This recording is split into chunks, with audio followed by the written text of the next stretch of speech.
사도행전 11장 말씀 보겠습니다. 사도행전 11장 19절에서 30절 말씀.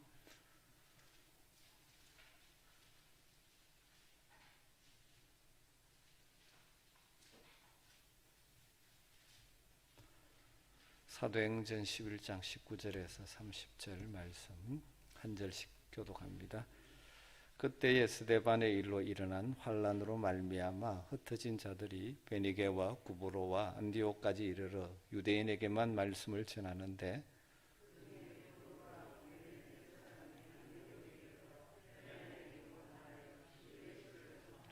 주의 손이 그들과 함께 하심에 수많은 사람들이 믿고 주께 돌아오더라.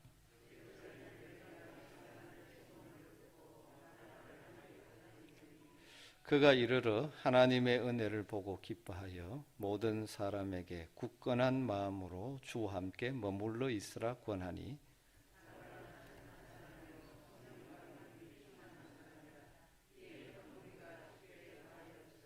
바나바가 사울을 찾으러 다소에 가서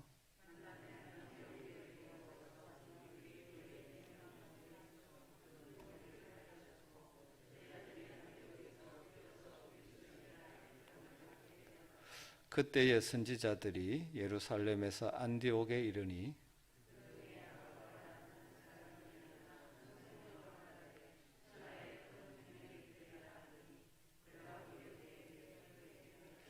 제자들이 각각 그 힘대로 유대에 사는 형제들에게 부조를 보내기로 작정하고 이에 실행하여 바나바와 사울의 손으로 장로들에게 보내니라. 사도행전 11장은 안디옥 교회가 세워지는 초창기 역사의 기록입니다. 안디옥 교회 출현은 2000년 교회 역사에서 하나의 획을 긋는 사건이죠. 안디옥 교회는 성경 기록에 처음 등장하는 이방인 중심의 교회입니다.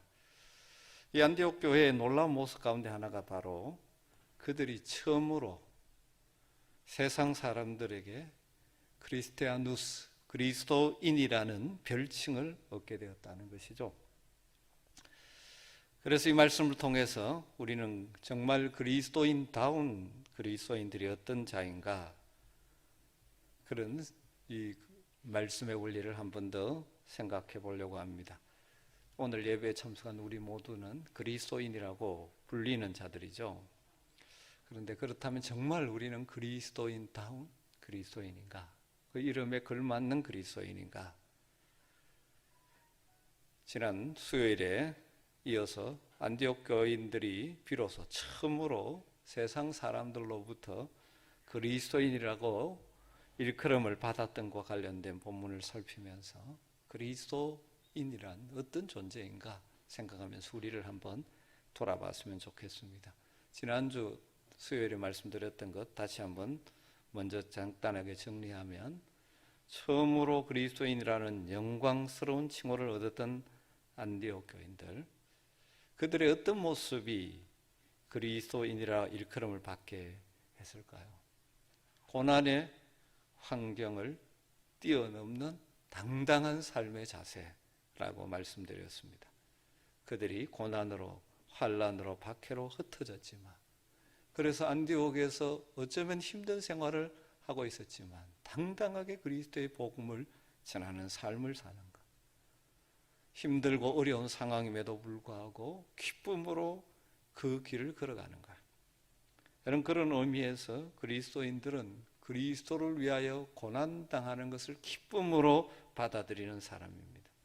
믿음으로 살다가 당하는 손해나 희생을 기꺼이 받아들일 수 있는 사람들, 자신에게 주어진 환경이 어떠하든지 그 속에서 하나님의 뜻을 깨닫고 당당하게 살아가는 자들, 자신이 처한 환경으로 인해 낙심하거나 원망하거나 불평하지 않고 자신에게 주어진 부르심, 소명, 하나님의 목적을 따라 담대하게 살아가는 자들, 우리 모두가 그런 그리스도인들이 되기를 주님으로 축복합니다. 또 한 가지는 그리스도를 전파하는 자들이 그리스도인이죠. 그리스도를 전파하는 자. 이 안디옥에 왔던 이들은 비록 고향을 떠나왔음에도 불구하고 자기의 전 인생을 뒤바꿔 놓은 그리스도를 전하지 않을 수 없었습니다. 그래서 기회가 되는 대로 복음을 전했죠.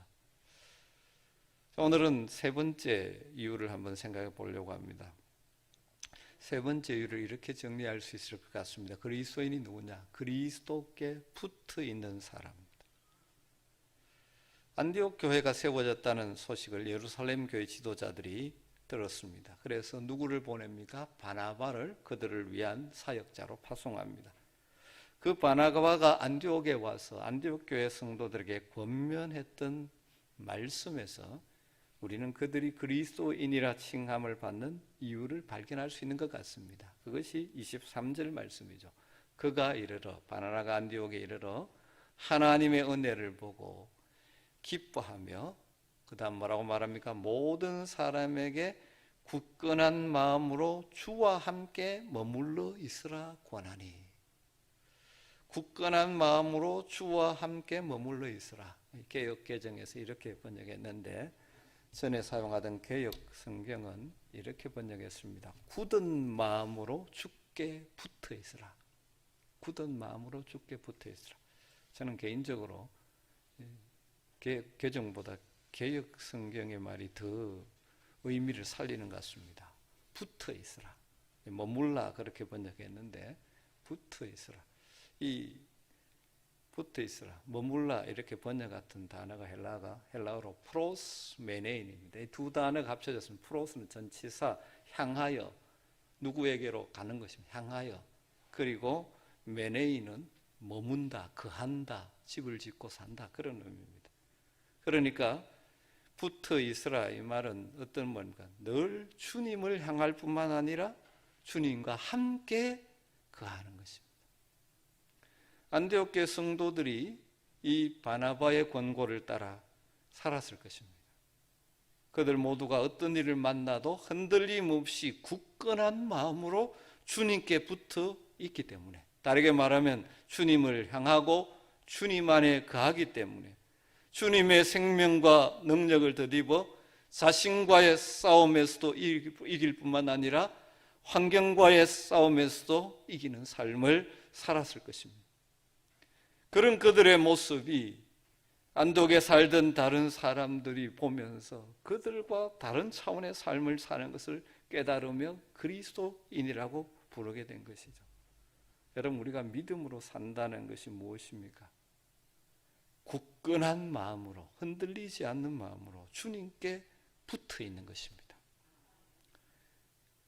붙어 있다는 것이 두 가지라고 그러죠. 향하여, 그리고 거하는 것. 주님을, 날마다 주님을 향하는 것입니다.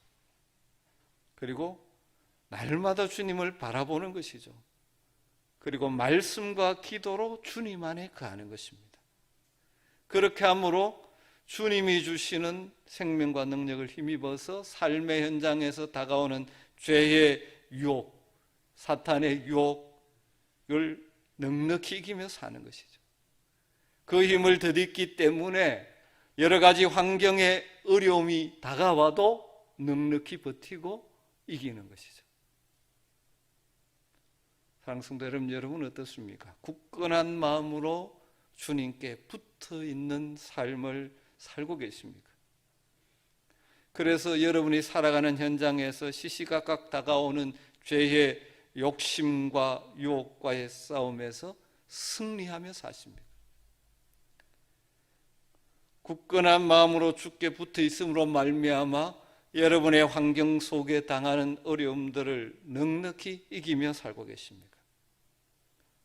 몸으로는 교회에 출석하고 예배하고 그래서 그리스도인이라는 이름으로 불림은 받지만 마음은 여전히 세상의 욕심에 가득 차 거기에 끌려다니는 불행한 인생을 살고 있지는 않습니까? 갈라디아서 5장 말씀처럼 우리가 이 땅에서 육신의 생명을 가지고 사는 날 동안에는 우리를 육신의 욕망을 따라 살게 하려는 옛자, 갈라디아서 표현은 육체의 소욕, 이것과 성령을 따라 그리스도인답게 살기를 원하는 새 자, 성령의 소욕을 따라 살려고 하는 이 자아 사이에 치열한 갈등이 계속되죠. 이 싸움에서 이기는 비결이 무엇입니까? 굳건한 마음으로 주님께 붙어 있는 것입니다. 여러분, 그리스도인은 그런 의미에서 굳건한 마음으로 주님께 붙어 있는 사람들입니다. 늘 주님을 향하여 있어야 됩니다. 그리고 날마다 주님과 함께 거하는 삶. 그렇게 살 때 우리를 넘어뜨리려는 세상의 유혹과 공격에서 승리할 수 있죠. 그런 사람이 진짜 그리스도인이라고 부름을 받을 것입니다. 또 그리스도인은 어떤 존재일까요? 그리스도의 말씀을 따라 사는 사람. 그리스도의 말씀을 따르는 사람이 그리스도인입니다. 예루살렘 교회 파송을 받아서 안디옥 교회로 온 바나바가 처음에는 자신이 혼자 교회와 성도를 섬기다가 그것보다는 바울과 동역하는 것이 더 효과적이고 주님이 원하시는 것이라는 것을 깨닫게 되죠. 그래서 다소까지 먼 길이지만 찾아갑니다. 그리고 바울을 데리고 오죠. 그래서 함께 동역하면서 열심히 안디옥 교회 성도들에게 말씀을 가르쳤습니다. 25절과 26절을 보면 바나바가 사울을 찾으러 다소에 가서 만남에 안디옥에 데리고 와서 둘이 교회에 1년간 모여 있어 큰 무리를 가르쳤고 제자들이 안디옥에서 비로소 그리스도인이라 일컬음을 받게 되었다.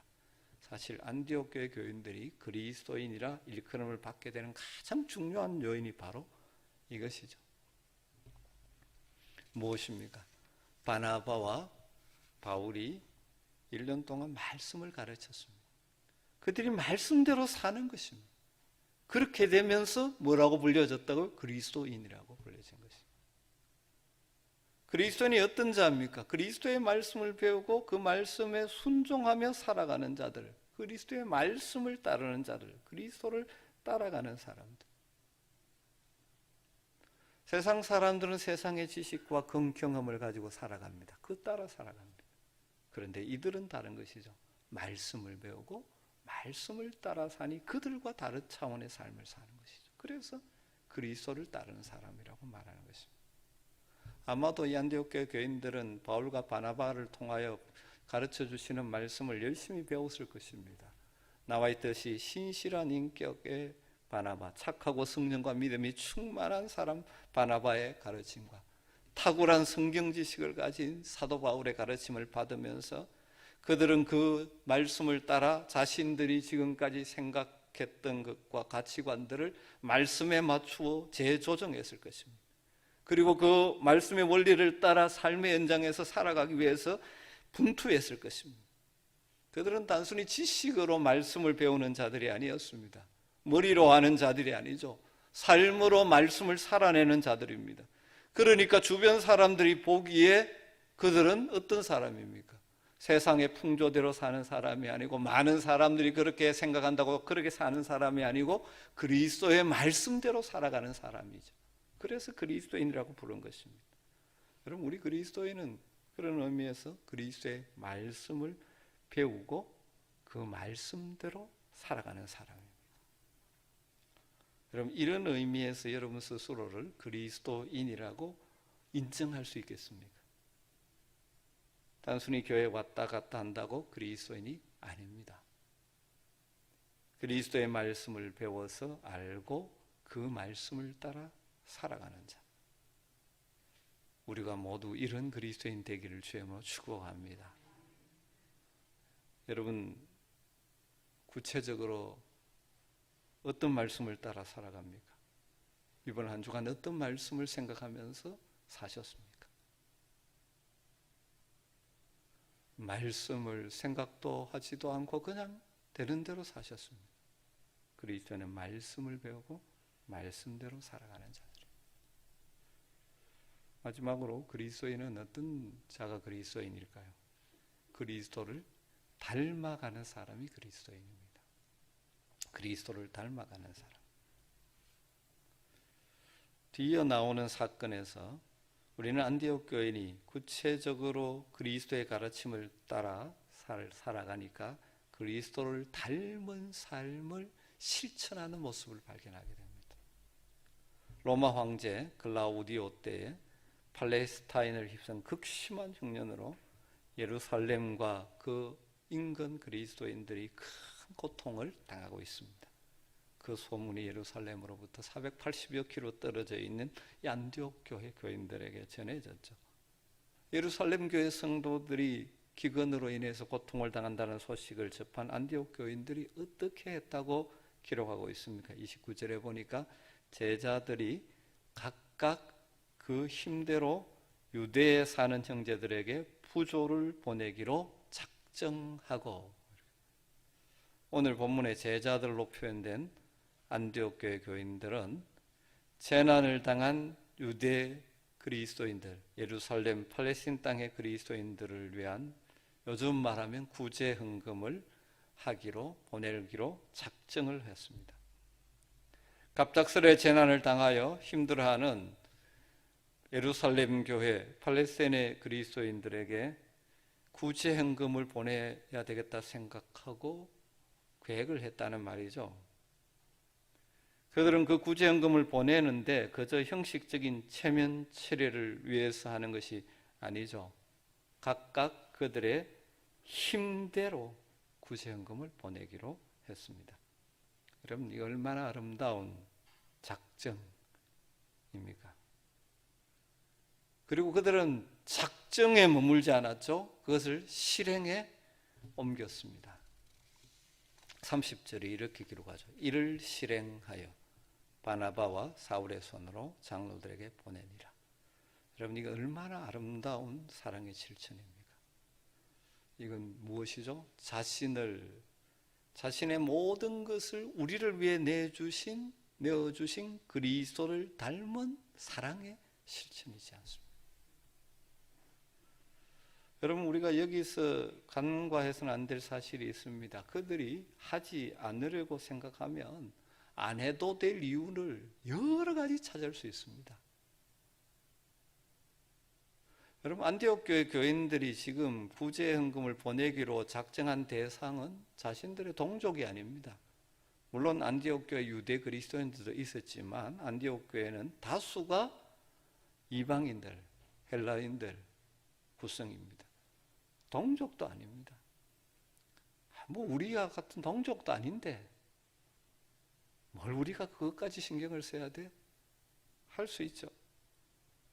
사실 안디옥 교회 성도들도 그렇게 넉넉한 형편이 아니었을 것입니다. 지난주 말씀드렸지만 그들이 고향에서 박해 때문에 떠나와서 거기에 지금 뿌리를 내리고 정착해야 되는데 그 과정이 그렇게 쉽지 않겠습니까? 우리도 넉넉하지 않은데 뭘 굳이 그렇게 말하면 충분히 이유가 되지 않습니까?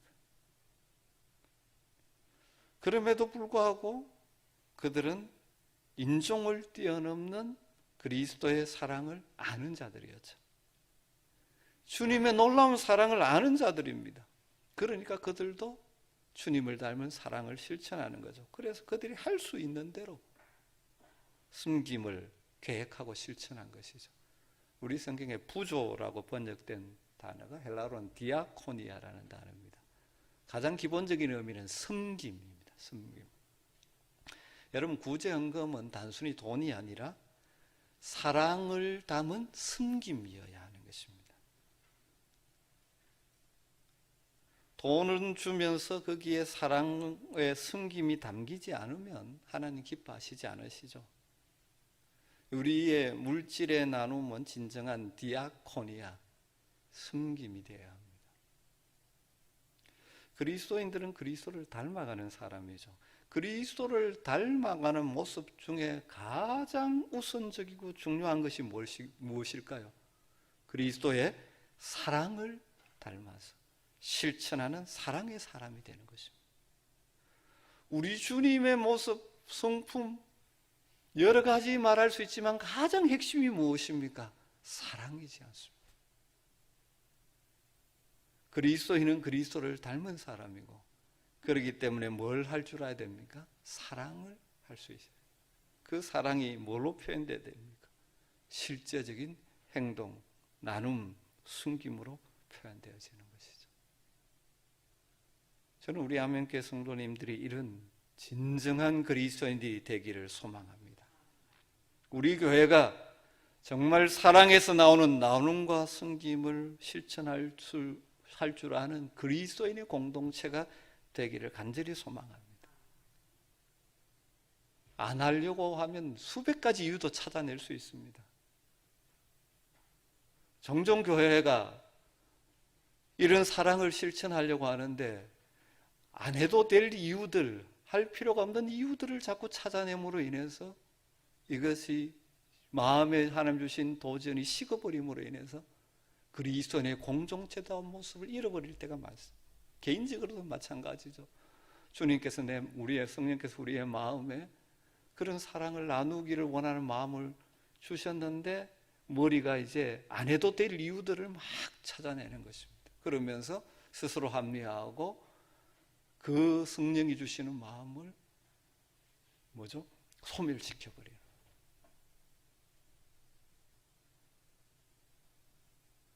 여러분, 저는 우리 교회가, 우리 성도들이 주는 자의 복을 누리고 나누는 복을 더 많이 누렸으면 참 좋겠습니다. 우리가 이기적인 본성이 있어서, 자기중심적인 본성이 있어서 교회까지도 자기 교회 중심을 늘 하게 되어 있는 것이 인간입니다. 이것을 뛰어넘었으면 좋겠습니다. 성경에 주님 말씀하셨다고 사도행전에 말하죠. 주는 자가 복되다. 여러분 개인적으로도 그런 삶을 살 수 있게 되기를 주님으로 축복합니다.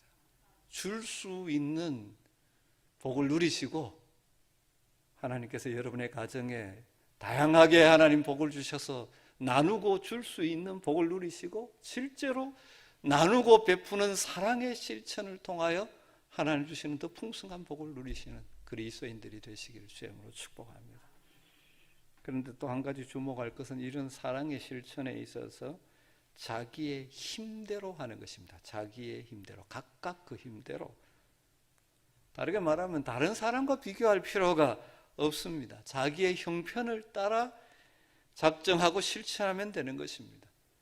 여러분, 우리가 모든 문제를 다 해결해 줄 수 없습니다. 우리가 사랑을 나눈다고 해서 그것으로 상대방의 모든 문제가 해결되는 것이 아니고, 교회가 사랑을 나눈다고 해서 이 사회의 문제가 해결되는 것 아닙니다. 안디옥 교회가 보낸 구제 헌금이 예루살렘 교회가 당한 모든 재난을 해결해 줄 수 있는 것 아니었을 것입니다. 그렇지만 그 물질이 전해졌을 때 그것이 예루살렘 교회 성도들에게는 큰 위로가 되고 격려가 되고 힘이 된 것이죠.